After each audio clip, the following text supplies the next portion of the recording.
मुद्दे घेऊनच लढणार आहोत. शिवसेनेचा एक नवीन चेहरा पाहायला भेटणार आणि तो शेतकऱ्यासाठी, दिव्यांगासाठी, मजुरासाठी लढणारा असेल. आम्ही जो भगवा घेतलेला आहे तो छत्रपती शिवरायांच्या विचाराचा आहे आणि त्या विचारानं अख्खा महाराष्ट्र पुजून काढून जी शिवसेनेची ताकद जेवढी वाढू तेवढी सगळी ताकद शेतकरी आणि मजुरांची आणि दिव्यांगाच्या बाजूने उभी करू. आमच्या शेवटच्या श्वासापर्यंत शेतकरी, मजूर, कष्टकरी, कामकरी, दिव्यांग हा सुटणार नाही.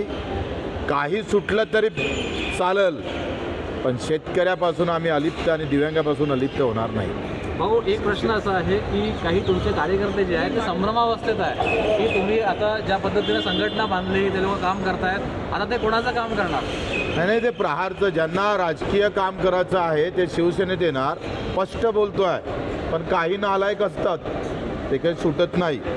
पण ज्यांना राहायचं आहे त्यांनी राहावं व्यवस्थित. मी कोणाला जबरदस्ती केली नाही, जबरदस्ती करणार नाही.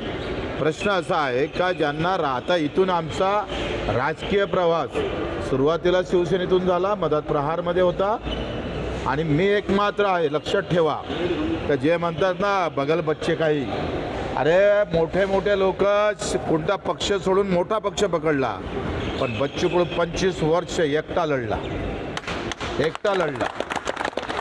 आणि प्रहार म्हणून लढला. कुठल्याही पार्टीत गेलो नाही.